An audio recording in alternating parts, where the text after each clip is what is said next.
Shalom, selamat pagi Bapak Ibu Saudara. Mengucap syukur pada pagi hari ini kita bisa beribadah, kita bisa memuji menyembah Tuhan. Walaupun di rumah, dimanapun kita berada, tapi tidak mengurangi rasa sukacita kita, amin. Karena kita tahu Tuhan yang kita sembah adalah Tuhan yang dahsyat, Tuhan yang luar biasa. Mari pada pagi hari ini saya mengundang untuk Bapak Ibu Saudara, kita mau fokus, kita memberikan hati kita sama Tuhan.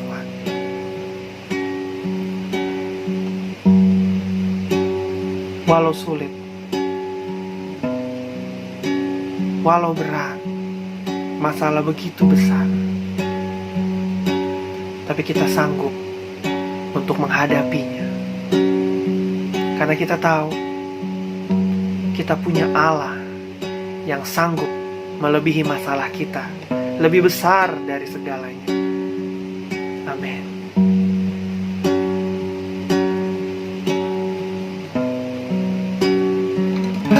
Kalau ku hidup bagimu, hatiku tetap menyembahmu. Dunia tak bisa menjauhkanku dari kasih-Mu.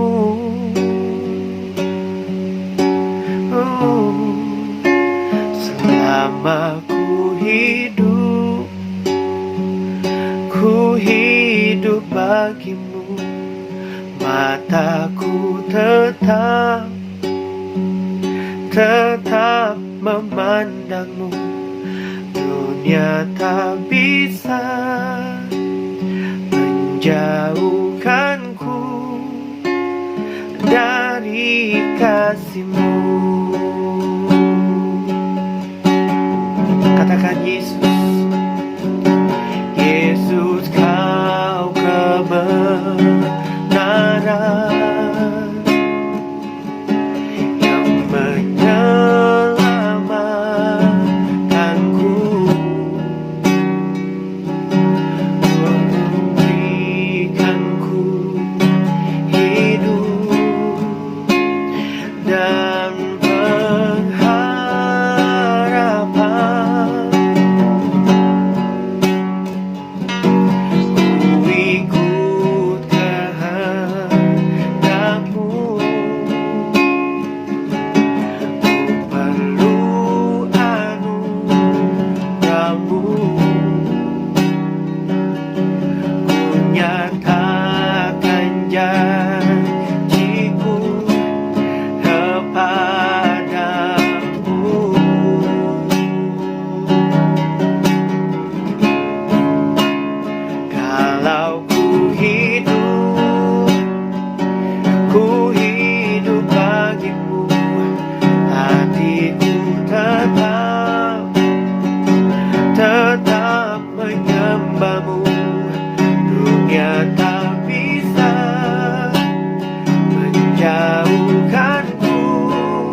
dari kasih-Mu.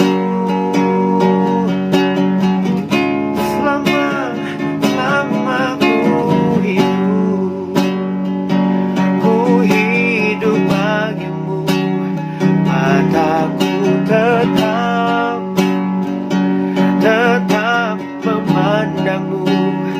Dunia tak bisa menjauhkanku dari kasih-Mu.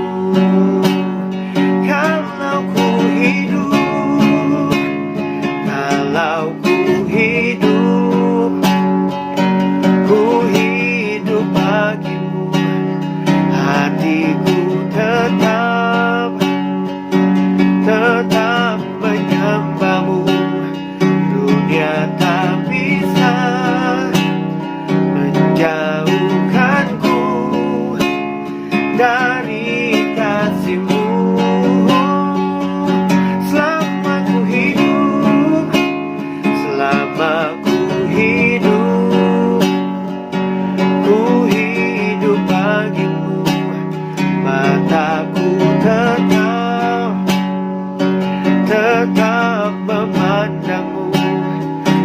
dunia tak bisa menjauhkanku dari kasih-Mu.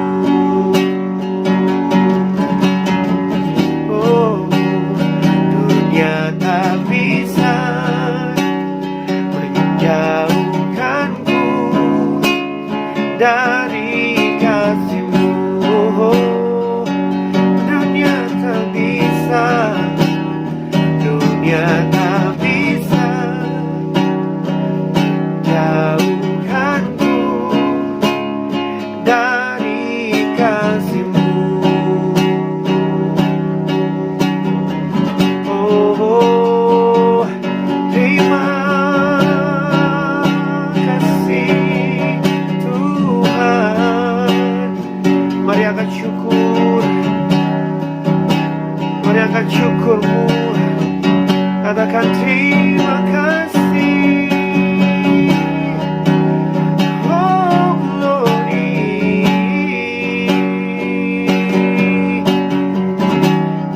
Oh, Jesus.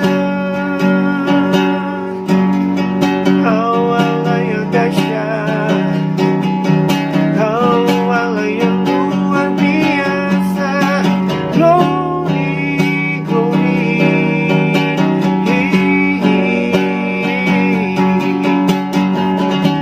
Syukur, terima kasih Tuhan.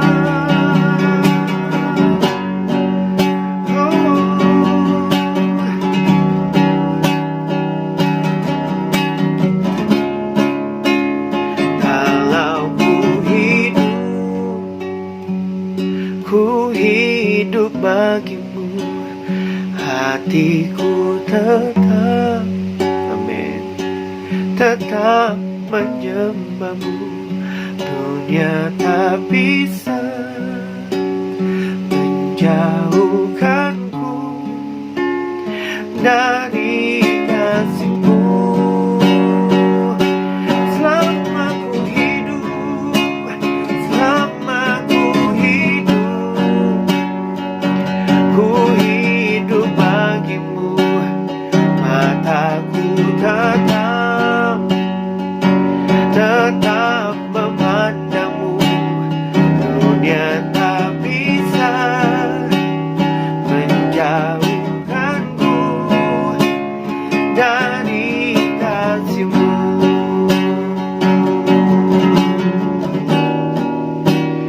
Dunia tak bisa menjauhkanku dari kasih-Mu. Oh,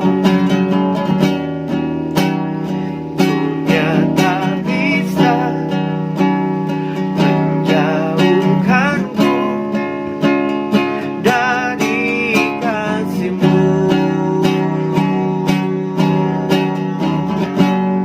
Ucap syukur Tuhan, terima kasih Bapa. Terima kasih Tuhan atas kasih anugerah-Mu Tuhan, atas keselamatan yang Kau berikan untuk kami Tuhan.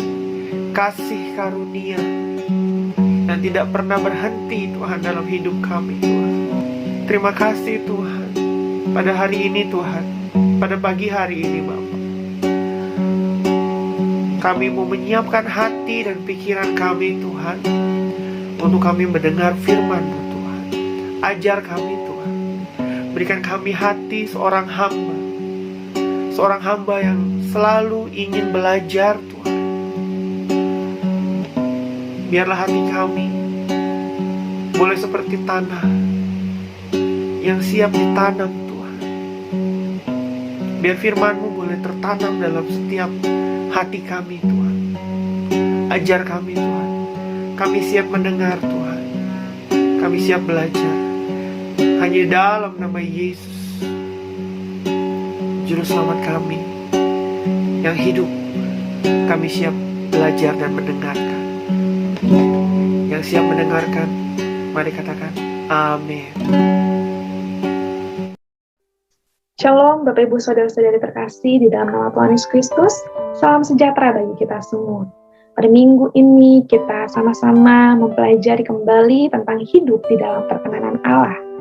Bapak Ibu Saudara, kita sama-sama menyadari bahwa fokus utama kita adalah mencari perkenanan Allah, bukan mencari perkenanan manusia.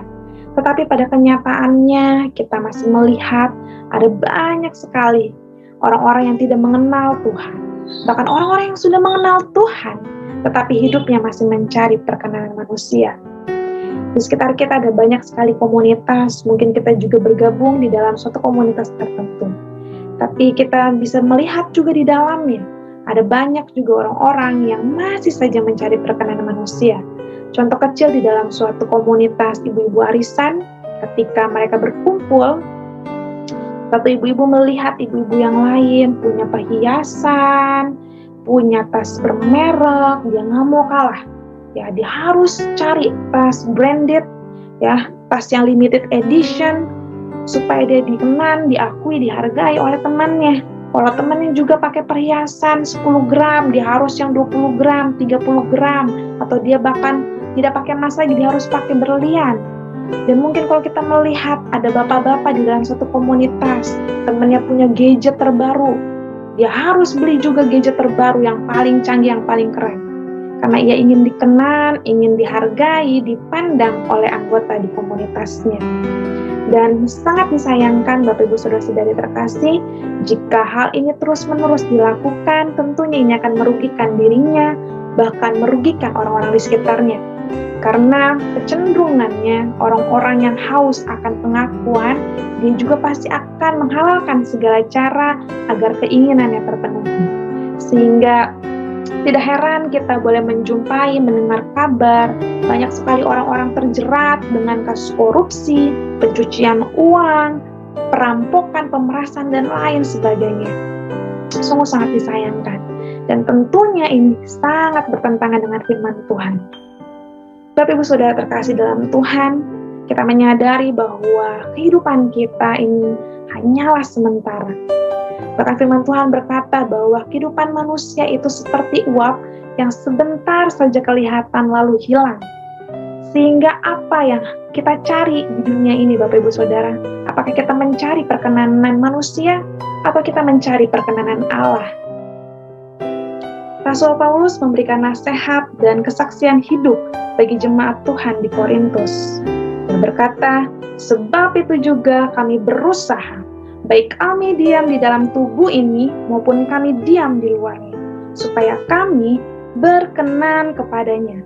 Sebab kita semua harus menghadap tahta pengadilan Kristus, supaya setiap orang memperoleh apa yang patut diterimanya sesuai dengan yang dilakukannya dalam hidupnya ini, baik ataupun jahat. Bapak Saudara terkasih, kita tahu bahwa pada akhirnya setiap kita akan menghadap tahta pengadilan Kristus, tahta yang paling tinggi daripada tahta pengadilan yang ada di dunia ini. Akankah pada akhirnya Tuhan mendapati kita berkenan di hadapannya, atau malah sebaliknya? Biarlah setiap kita bersama-sama belajar dan kita mendengarkan nasihat dari Rasul Paulus yang mengingatkan setiap kita untuk kita boleh mencari, mengusahakan untuk berkenan di hadapan Tuhan. Memang tidak mudah, pastinya sulit, tetapi bukan berarti kita tidak bisa.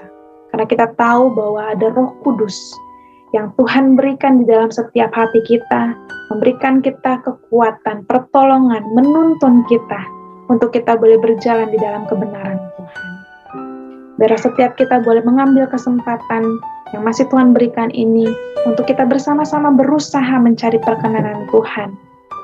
Tapi saudara, maukah kita mencari perkenanan Tuhan, ataukah kita masih mau bermain-main, masihkah kita mau hidup sesuka hati kita saja? Biarlah kita mau sama-sama belajar untuk mencari perkenanan Tuhan. Untuk itu hari ini kita akan bersama-sama mempelajari bagaimana cara mendapatkan perkenanan Tuhan dalam hidup kita. Pertama, untuk mendapatkan perkenanan Tuhan di dalam kehidupan kita, kita harus mematikan keinginan daging. Firman Tuhan berkata di dalam Roma 8 ayat yang ke-7-8, Sebab keinginan daging adalah perseteruan terhadap Allah, karena ia tidak takluk kepada hukum Allah. Hal ini memang tidak mungkin baginya. Mereka yang hidup dalam daging tidak mungkin berkenan kepada Allah. Bapak Saudara terkasih, firman Tuhan pada hari ini sungguh sangat tegas dan sangat jelas mengatakan bahwa orang-orang yang hidup di dalam daging tidak akan pernah mungkin berkenan pada Tuhan. Hari-hari ini kita koreksi kembali diri kita. Apakah hari-hari ini kita masih terus terikat di dalam keinginan daging? Ya, kita masih terus terikat di dalam keinginan daging kita. Kita mau sama-sama berusaha untuk kita boleh mematikan, untuk kita boleh melepaskan setiap keinginan daging kita, sehingga kita boleh menjadi orang-orang yang percaya, anak Tuhan, yang berkenan di hadapan Tuhan. Bapak Ibu, kita akan mempelajari apa saja keinginan daging itu, apa saja hal-hal yang tidak menyenangkan hati Tuhan, sehingga ketika kita boleh mengetahuinya, kita boleh belajar untuk melepaskan, kita boleh merdeka dari setiap keinginan daging kita, dan kita belajar, kita berusaha untuk semakin hari serupa dengan Kristus, kita mematikan setiap keinginan daging kita, sehingga kita boleh layak dan kita boleh berkenan di hadapan Tuhan. Lalu apa saja macam-macam perbuatan daging yang harus kita waspadai? Firman Tuhan berkata di dalam Galatia 5 ayat yang ke-19 sampai 21. Perbuatan daging telah nyata, yaitu percabulan, kecemaran, hawa nafsu, penyembahan berhala, sihir, perseteruan, perselisihan, iri hati, amarah, kepentingan diri sendiri, percideraan, roh pemecah, kedengkian, kemabukan, pesta pora, dan sebagainya. Bapak Ibu Saudara yang kasih dalam Tuhan, saya tahu bahwa keinginan daging ini mungkin masih menjadi pengikat di dalam hidup kita. Kita masih terjerat, kita masih terikat di dalam keinginan daging ini. Tetapi kita mau sama-sama belajar untuk kita keluar, untuk kita mematikan setiap keinginan daging kita. Karena kita tahu bahwa ketika kita hidup di dalam keinginan daging, sesungguhnya kita sama sekali tidak berkenan di hadapan Tuhan. Bapak Ibu, saya tahu ini tidak mudah, tapi saya yakin dan percaya Roh Kudus yang Tuhan berikan di dalam hidup kita, itulah yang akan menuntun kita, itulah yang akan menginsafkan kita dari setiap keinginan daging, dari setiap dosa pelanggaran yang sudah kita perbuat, ataupun yang akan ingin kita lakukan. Roh Kudus yang akan mengingatkan kita dan mengarahkan kita untuk boleh kembali berjalan di dalam kebenaran Tuhan. Bapak Ibu, kita mau sama-sama belajar untuk tidak kompromi dengan dosa. Jika kita kompromi, jika kita toleransi terhadap dosa, maka itu akan menjadi kebiasaan, akan menjadi suatu karakter yang lama-lama kita akan menikmatinya dan kita merasa it's okay gitu untuk melakukan sebuah dosa. Mungkin kita merasa ya dosa-dosa kecil, ya nggak apa-apa lah, sepele, kan nggak sampai membunuh orang, kan nggak sampai murtad. Tetapi Bapak Ibu, kita harus tahu bahwa tidak ada yang namanya dosa sepele, dosa kecil, mau dosa besar, dosa ya dosa. Tetap sama di hadapan Tuhan, itu adalah sebuah pelanggaran. Ketika kita berbuat dosa, hukumannya adalah maut. Gak main-main Bapak Ibu. Kita jangan bermain-main dengan dosa, jangan berkompromi dengan dosa. Kita mau sama-sama belajar untuk kita mematikan setiap keinginan-keinginan daging kita. Saya juga belajar untuk menahan emosi, ya, menahan amarah saya, terkhusus ketika saya mengajar, ya, saya mengajar banyak sekali anak-anak Bapak Ibu, dan mereka semua ini juga karakternya berbeda-beda. Dan kalau anak-anak ini kan pastinya ada aja Bapak Ibu ya, karena keaktifannya banyak hal yang pada akhirnya mengganggu jalannya pelajaran, karena mungkin asik bermain, tidak fokus, mengganggu temannya, dan lain sebagainya. Setiap hari kesabaran saya diuji Bapak Ibu. Ya, tapi saya bersyukur dengan itu semua, karena semakin hari saya semakin dibentuk, saya semakin belajar untuk saya bersabar. Sehingga saya menyadari bahwa kehidupan ini kita harus sama-sama belajar, melatih diri kita untuk semakin serupa dengan Kristus. Saya belajar untuk menekan ego saya, Saya belajar untuk menekan emosi kemarahan saya, ya, untuk mematikan setiap keinginan-keinginan daging. Saya tahu Bapak Ibu mungkin tidak mudah untuk mematikan keinginan daging, tapi kita mau sama-sama belajar, mencoba mulai hari ini, besok, dan seterusnya untuk kita bersama-sama mematikan setiap keinginan daging kita. Apa yang masih menjadi keterikatan terbesar dalam kehidupan kita? Apakah itu iri hati? Apakah itu amarah? Apakah itu hawa nafsu? Apa itu kepentingan diri sendiri? Bapak Ibu yang bisa menjawabnya, dan biarlah kita bersama-sama belajar untuk menekan, mematikan setiap keinginan daging kita. Kita minta Roh Kudus untuk menolong kita, menuntun kita, mengarahkan kita. Kita berdoa bukan karena kekuatan kita bisa, tapi karena kekuatan Tuhan, kita pasti bisa mematikan setiap keinginan daging kita. Amin. Haleluya. Bapak Ibu saudara yang kasih dalam Tuhan, kita harus berjaga-jaga selalu, karena memang tidak ada satu orang pun yang kebal terhadap dosa. Bahkan di dalam Alkitab sendiri kita melihat ada juga hamba-hamba Tuhan, abdi-abdi Allah, yang mereka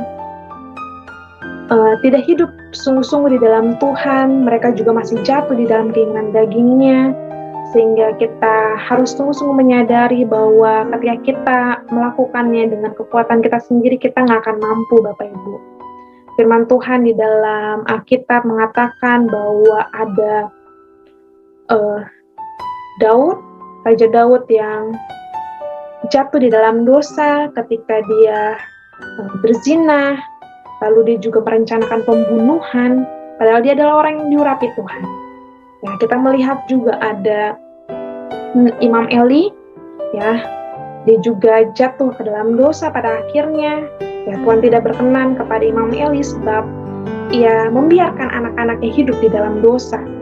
Bahkan kita juga melihat Nazir Allah, ada Simpson, ya, tetapi dia tidak hidup sungguh-sungguh di dalam Tuhan, ya, tidak dapat sungguh-sungguh memegang kebenaran firman Tuhan, sehingga dia bisa jatuh, ya, terhadap godaan gila. Tapi saudara yang kasih dalam Tuhan, ada banyak sekali godaan-godaan di sekitar kita, ya, yang ingin menarik kita, ya, supaya kita jatuh ke dalam dosa, sehingga kita tidak berkenan, tidak layak di hadapan Tuhan. Tapi firman Tuhan mengingatkan kita pada hari ini untuk kita selalu berjaga-jaga, karena kita tahu bahwa orang percaya, hamba Tuhan sekalipun, kita bisa jatuh ke dalam dosa jika kita tidak berjaga-jaga, jika tidak membangun keintiman dengan Tuhan. Untuk itu Bapak Ibu saudara yang kasih dalam Tuhan, kita harus melatih diri kita, melatih otot-otot kerohanian kita menjadi kuat, sehingga kita dapat mampu melawan setiap serangan, godaan-godaan iblis untuk kita jatuh di dalam dosa. Saya punya ilustrasi seperti ini Bapak Ibu, ketika kita melihat ada orang yang ingin berkelahi gitu ya, kita melihat pertandingan tinju, boxing misalnya, yang satu mungkin orangnya itu ototnya besar gitu, badannya, perawakannya tinggi besar, tetapi yang satu tidak terlalu besar perawakannya, ya, otot-ototnya juga nggak terlalu kelihatan banget lah. Nah, dari sini kita bisa memastikan bahwa yang akan menang, ya, memenangkan pertandingan adalah yang perawakannya ini tinggi, yang otot-ototnya itu besar gitu kan, ya, karena dia sudah berlatih sedemikian rupa, ya, yang pasti pertahanannya kuat dan serangannya juga bagus gitu. Ketika dia sudah melatih setiap otot-ototnya menjadi terbentuk dan hebat gitu Bapak Ibu, pastinya dia akan dengan mudah mengalahkan lawannya, karena dia sudah bekerja semaksimal mungkin, berlatih semaksimal mungkin untuk dapat memenangkan pertandingannya. Bapak Ibu, demikian juga dengan kehidupan kita, di dalam kerohanian kita. Setiap kita diperhadapkan dengan setiap godaan-godaan iblis yang mungkin sangat menggiurkan. Tetapi jika kita melatih otot-otot kerohanian kita dengan merenungkan kebenaran firman Tuhan, kita rajin membangun hubungan dengan Tuhan, memuji menyembah Tuhan, berdoa, kita masuk dalam komunitas, ya, kita aktif dalam pertemuan-pertemuan ibadah, saling menguatkan satu sama lain. Tentunya ketika ada keinginan daging, ada godaan-godaan yang ingin menarik kita, menjatuhkan kita di dalam dosa, kita dapat bertahan. Malah kita dapat menyerang balik Bapak Ibu ya. Kita benar-benar bisa mematikan setiap keinginan daging. Karena dari itu Bapak Ibu, kita mau belajar hari ini, setiap keinginan daging kita mau lepaskan satu persatu. Kita mau lepaskan rasa iri hati kita mau lepaskan rasa amarah kita, ya. Kita akan lepaskan segala dosa-dosa yang menjerat kita. Pada hari ini kita mau sama-sama belajar untuk mematikan setiap keinginan daging kita, karena kita tahu ketika kita hidup di dalam keinginan daging, sesungguhnya kita tidak layak, sesungguhnya kita tidak berkenan di hadapan Tuhan. Kita mau sama-sama belajar mencari perkenanan Tuhan. Untuk itu kita mau sama-sama lebih lagi mendekatkan diri kita dengan Tuhan, mengenal pribadi Tuhan lebih lagi. Kita mau sama-sama membayar harga, memikul salib, mematikan setiap keinginan daging kita. Amin. Haleluya.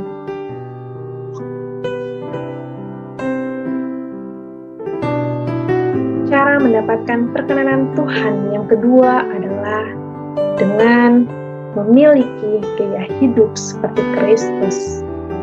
Firman Tuhan terambil di dalam 1 Yohanes 2 ayatnya yang ke-6. Tertulis, barang siapa mengatakan bahwa ia ada di dalam dia wajib hidup sama seperti Kristus telah hidup. Bapak Ibu Saudara terkasih, firman Tuhan dengan tegas mengatakan bahwa orang-orang yang berani mengatakan bahwa hidupnya tinggal di dalam Tuhan, bahwa dia adalah orang yang percaya kepada Tuhan, dia harus hidup, wajib hidup seperti Kristus telah hidup. Kita boleh melihat orang-orang di sekitar kita, atau mungkin kita sendiri sering kali mengatakan bahwa saya ini pengikut Kristus, saya ini orang percaya. Tapi mari kita koreksi kembali hidup kita masing-masing. Apakah kita sudah benar-benar mengikuti gaya hidup Kristus? Ketika kita berani mengatakan, saya adalah hamba Tuhan, saya adalah orang percaya, apakah kita sudah sungguh-sungguh menyerupai Kristus hidup, mengikuti teladan Kristus selama ia hidup di dunia ini? Kali ini kita mau belajar, ketika kita ingin mendapatkan perkenanan Tuhan, bukan hanya kita mematikan setiap keinginan daging kita, tetapi kita juga mau belajar untuk mengikuti teladan Tuhan, untuk kita memiliki gaya hidup seperti Kristus hidup. Lalu apa yang menjadi gaya hidup Kristus? Firman Tuhan berkata di dalam Markus 10 ayat yang ke-45, karena anak manusia juga datang bukan untuk dilayani, melainkan untuk melayani dan untuk memberikan nyawanya menjadi tebusan bagi banyak orang. Bapak Ibu Saudara yang terkasih, kita melihat bahwa gaya hidup Kristus adalah untuk melayani. Ia mau melepaskan haknya dan menjadi abdi Allah, menjadi seorang pelayan. Ia datang ke dunia ini mengambil rupa seorang hamba, melayani orang-orang berdosa, melayani orang-orang sakit, bahkan dia memberikan nyawanya bagi saudara dan saya, menjadi tebusan bagi banyak orang, memberikan keselamatan bagi kita semuanya. Bapak Ibu Saudara terkasih, hari ini apa yang menjadi prioritas kita? Apakah kita menginginkan perkenanan dari banyak orang, sehingga seperti tadi di awal, kita menghalalkan segala cara supaya kita diakui, dihormati, dikenal oleh banyak orang? Ataukah kita mau mencari perkenanan Tuhan? Tidak penting bagi kita untuk mencari penghormatan dari orang lain, sekalipun orang lain tidak menghormati kita, orang lain tidak menghargai kita. Itu bukan suatu masalah yang besar, tapi masalah yang besar adalah ketika kita tidak dihargai, tidak dihormati oleh Tuhan, kita tidak mendapatkan perkenanan oleh Tuhan. Itu baru menjadi masalah besar dalam kehidupan kita. Lebih baik kita tidak mendapatkan perkenanan dari manusia, secara kasarnya ya Bapak Ibu, tetapi kita mendapatkan perkenanan dari Tuhan. Kita dihormati oleh Tuhan, kita sangat dihargai oleh Tuhan. Bila kita belajar untuk boleh menjadi pelayan Tuhan dimanapun kita berada. Kita juga melayani orang-orang di sekitar kita. Seperti Tuhan melayani orang-orang berdosa, melayani orang-orang sakit, bahkan melayani orang-orang yang tidak mengenal Tuhan. Begitu pula dengan kehidupan kita. Dimanapun Tuhan tempatkan kita, baik kita ada di komunitas pekerjaan kita, baik kita ada di keluarga besar kita boleh ada di lingkungan tetangga kita boleh melihat orang-orang yang belum mengenal Tuhan, kita menjadi kesaksian bagi mereka. Mereka boleh melihat ada Kristus hidup di dalam kehidupan kita. Mereka boleh melihat teladan Kristus di dalam kehidupan kita. Seperti Tuhan juga memiliki perasaan dan pemikiran Bapa, biarlah kita juga memiliki perasaan seperti Kristus, yang memiliki belas kasihan bagi orang-orang yang terhilang, yang belum mengenal Tuhan. Kita juga mau belajar memiliki pemikiran seperti Kristus, yang selalu memikirkan hal-hal yang mulia, hal-hal yang patut disebut kebajikan, hal-hal yang sedap didengar. Kita mau memikirkan semuanya itu, semua yang adil, semua yang mulia, semua hal-hal yang berkenan di hadapan Tuhan. Kita mau memikirkan hal-hal yang baik, hal yang positif, hal yang benar. Mulai hari ini Bapak Ibu, kita mau belajar memberikan hidup kita menjadi pelayan Tuhan. Kita mau menjadi kesaksian dimanapun kita berada. Kita dapat memberitakan Injil Tuhan, ya, memberitakan keselamatan itu kepada orang banyak. Bapak Ibu, biarlah keselamatan itu tidak hanya kita nikmati sendiri saja, tapi keselamatan itu juga kita dapat berikan kepada orang lain. Saya punya pengalaman sedikit Bapak Ibu ketika saya zaman SMP ya, di tahun 2004 saya punya sahabat. Ya, sahabat saya ini bukan orang percaya. Pada awalnya juga saya kaget ya, karena ternyata dia bukan orang percaya, karena pada saat itu saya pikir kalau dari wajahnya, karena dia bule gitu ya kan, dan juga sekolah saya itu adalah sekolah Katolik yang mayoritas rata-rata semuanya di sana kalau nggak Katolik ya Kristen gitu. Dan ternyata dia berjumpa dengan saya di sekolah, ya ini teman wanita saya, sahabat saya dari sejak SMP sampai dengan sekarang ya, dari tahun 2004 sampai dengan tahun 2021 ini sudah belasan tahun kami bersahabat. Dan dulunya saya itu ketika melihat dia, saya ingin sekali mengajak dia ke gereja. Tetapi pada kenyataannya setelah kami berkenalan, kami bersahabat, saya tahu dia seorang Muslim, dia juga keturunan Arab malah ya, Arab Australia gitu, tapi memang lebih condong ke perawakannya itu lebih ke bule gitu ya Bapak Ibu, daripada ke Timur Tengah gitu wajahnya. Nah jadi di situ saya merasa, waduh, bagaimana ya saya dapat memberitakan keselamatan ini kepada sahabat saya gitu. Saya sering mengajak dia diskusi, saya sering juga sharing-sharing tentang firman Tuhan. Ya, kalau dulu kan kita suka broadcast pesan ya Bapak Ibu, saya memang sengaja juga broadcast. Jadi teman saya juga mau nggak mau kan dia mendapatkan pesannya dan mungkin saja dia baca gitu. Dan saya percaya bahwa firman Tuhan itu ya dan amin. Ketika firman Tuhan itu ditabur, firman Tuhan itu tidak akan pernah kembali dengan sia-sia. Bapak Ibu Saudara yang terkasih, seiring berjalannya waktu dari zaman SMP, lalu kami juga beranjak ke SMA, ya kami sering sekali sharing, ya saya sharing tentang keyakinan saya pribadi, lalu dia juga sharing tentang keyakinan dia. Tetapi kami terus menjaga toleransi kami. Ya, kalau saya lagi ada komsel, dia juga kadang nungguin saya komsel, sampai saya juga nungguin dia kalau dia dijemput sama orang tuanya gitu. Jadi kami bersahabat dengan baik dan dia juga melihat mungkin kehidupan saya ya Bapak Ibu. Pada saat itu ketika kami sedang mengikuti ujian kelulusan gitu. Nah, jadi pada waktu itu orang-orang tuh rame-rame beli kunci jawaban ya. Ada yang banyak orang beli kunci jawaban. Tetapi pada saat itu saya memang tidak mau membeli kunci jawaban ya, karena saya percaya bahwa Tuhan pasti sanggup menolong saya. Sekalipun saya merasa, oh itu berat gitu kan, aduh gimana ya, apakah saya bisa lulus atau enggak gitu menghadapi ujian negara. Tetapi saya yakin dan percaya bahwa Tuhan yang saya sembah dapat menolong saya. Dan pada saat itu dia ingin memberikan saya kunci jawaban, tetapi saya tolak tuh Bapak Ibu ya, waktu pas zaman dari SMP ke SMA itu. Saya tolak, saya nggak mau menerima kunci jawaban itu, dan di situ mungkin dia merasa bahwa, wah kok kenapa ya dia menolak gitu kan, padahal kan niatnya baik mau menolong. Padahal sebenarnya kalau sahabat saya ini juga pintar gitu ya, dia juga sering perwakilan sekolah, yang mewakili sekolah mengikuti perlombaan gitu. Tetapi dia juga ikutan memberi kunci jawaban Bapak Ibu ya. Nah, cuma saya nggak mau sama sekali untuk berbuat curang seperti itu ya. Saya tetap percaya dengan kemampuan saya belajar, dan saya juga menyerahkan semua kepada Tuhan. Gitu. Saya percaya Tuhan juga pasti akan menolong saya. Nah, singkat cerita, ketika selesai ujian, ya akhirnya hasilnya keluar, dan puji Tuhan saya juga bisa lulus, Bapak Ibu.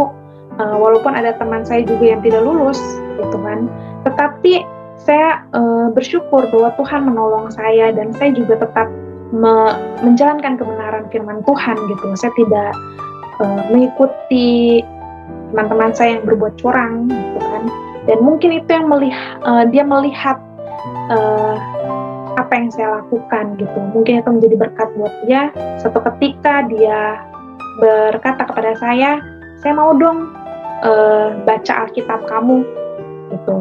Dan disitu saya senang sekali Bapak Ibu, karena saya merasa, wah ini jawaban doa saya nih. Wah berarti Tuhan itu benar-benar ya menjawab doa saya, bahwa firman Tuhan itu yang saya sering sharing, wah ternyata selama ini mungkin dia merenungkannya juga gitu.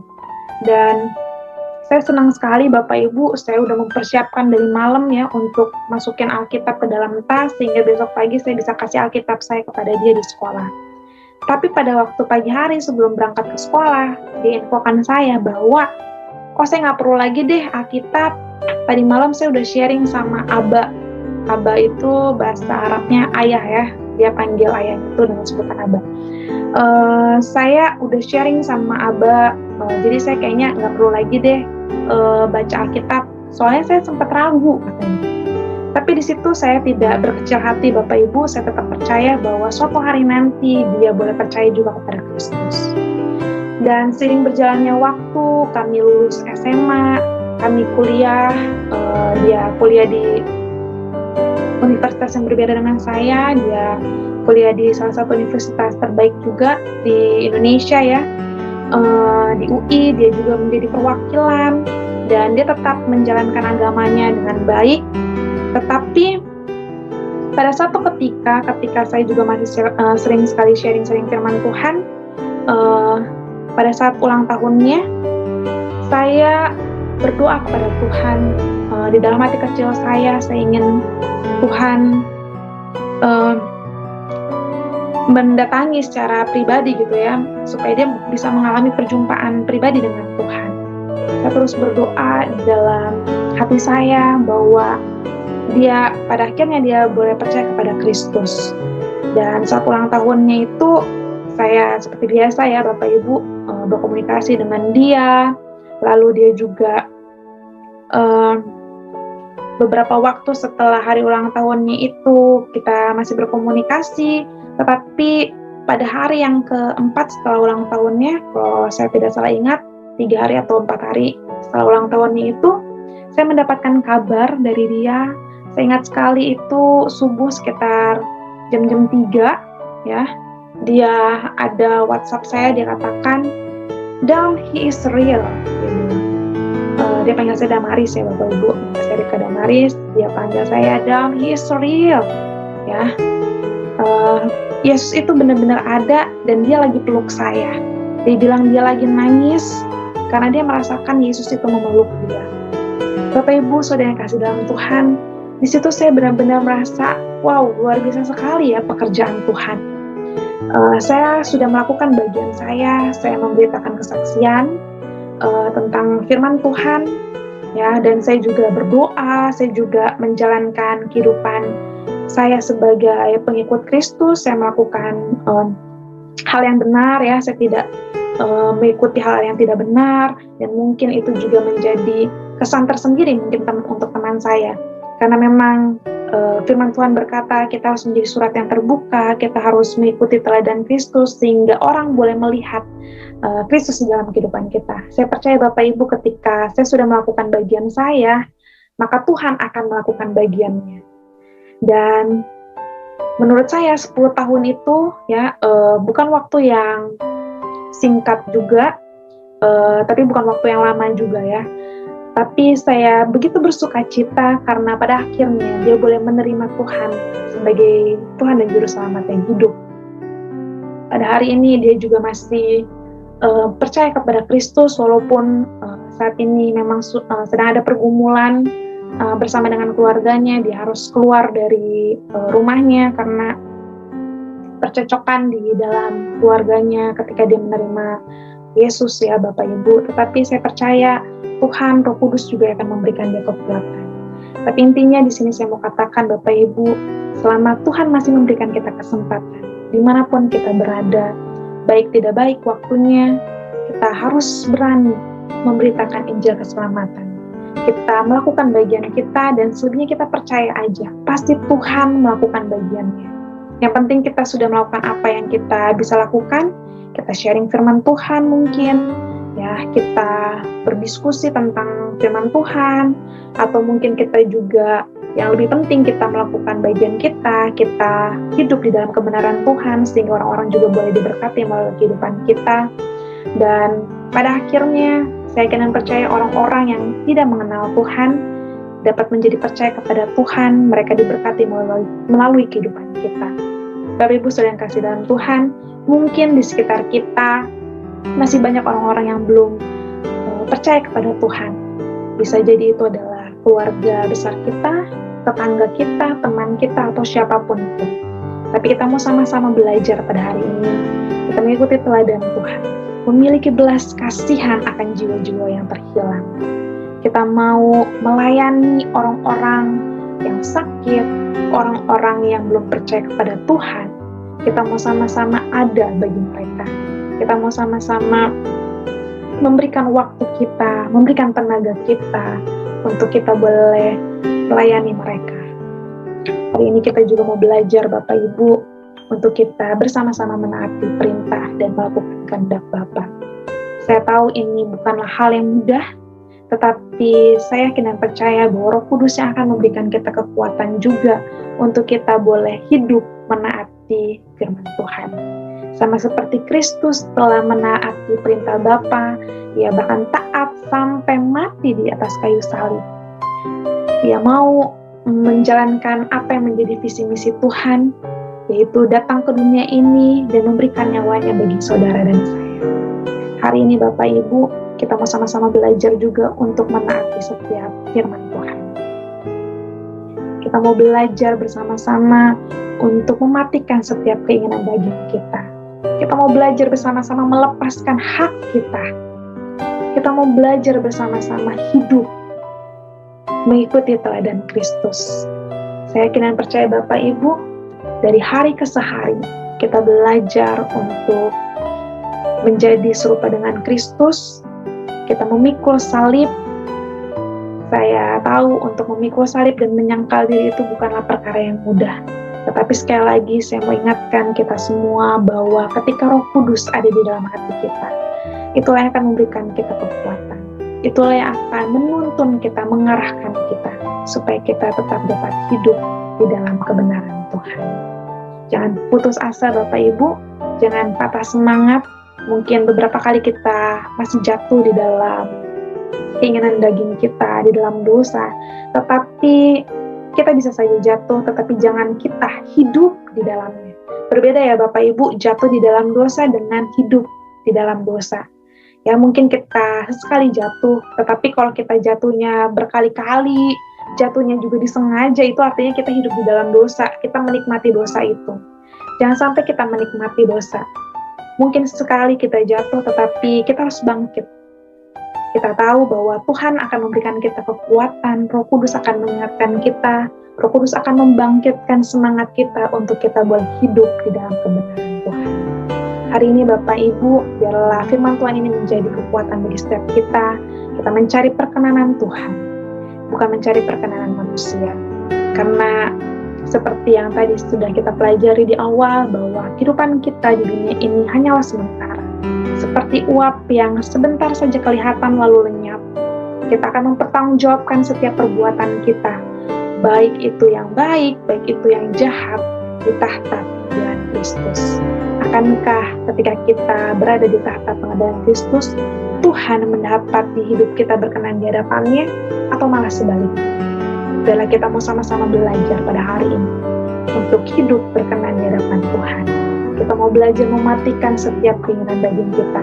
Kita mau belajar untuk memiliki gaya hidup seperti Kristus. Mari kita bersatu di dalam doa. Kami mengucap syukur Tuhan untuk firman Tuhan yang menguatkan kami pada pagi hari ini ya Bapa. Untuk kami boleh mencari perkenanan Tuhan, bukan mencari perkenanan manusia. Kami mau sama-sama belajar ya Tuhan, untuk kami boleh mematikan setiap keinginan daging kami. Kami tahu itu gak mudah Tuhan, itu sulit ya Bapa. Tapi kami yakin dan percaya, Roh Kudus yang akan memberikan kami semangat, Roh Kudus yang akan membangkitkan kekuatan kami, untuk kami boleh hidup di dalam kebenaran Tuhan. Tuhan, kami mau menyerahkan kehidupan kami ke dalam tangan Tuhan. Biarlah Tuhan, Engkau sendiri yang menuntun kami hari lepas hari, semakin hari serupa dengan Engkau. Kami memiliki gaya hidup seperti Engkau, Tuhan. Biarlah Tuhan, kami juga boleh memiliki hidup yang melayani orang lain, orang-orang di sekitar kami. Kehidupan kami boleh menjadi berkat bagi orang-orang di sekitar kami, ya Bapa. Kami mau Tuhan menjadi suratan yang terbuka, menjadi saksi Kristus dimanapun Engkau menempatkan kami. Dan biarlah Tuhan, kami menggunakan kesempatan yang ada ini, menggunakan waktu-waktu yang Kau berikan kepada kami, untuk kami boleh menjadi berkat, menjadi terang Tuhan dimanapun kami berada, dimanapun Engkau tempatkan kami. Terima kasih Tuhan Yesus, kami bersyukur untuk hari ini, kami bersyukur untuk firman Tuhan yang kami boleh dengar. Biarlah Tuhan, setiap harinya kami belajar untuk mencari perkenanan Tuhan. Dan biarlah Tuhan, Engkau sendiri yang menolong kami, memampukan kami, mengurapi kami Tuhan hari lepas hari, sehingga kami boleh belajar taat, boleh belajar melakukan kehendak Tuhan, membedakan apa yang menjadi kehendak Tuhan dan apa yang tidak Engkau kehendaki di dalam kehidupan ini. Terima kasih Tuhan Yesus, terima kasih. Kami berdoa biarlah perlindungan Tuhan, damai sejahtera Tuhan, sukacita Tuhan terus menjadi bagian kami. Dan kami juga berdoa bukan hanya kami menjadi pendengar, tapi kami juga menjadi pelaku-pelaku firman Tuhan. Di dalam nama Tuhan Yesus Kristus kami telah berdoa dan mengucap syukur. Haleluya. Amin. Terima kasih Bapak Ibu Saudara-saudara yang terkasih dalam Tuhan. Tuhan Yesus memberkati kita semua. Salam sejahtera bagi kita.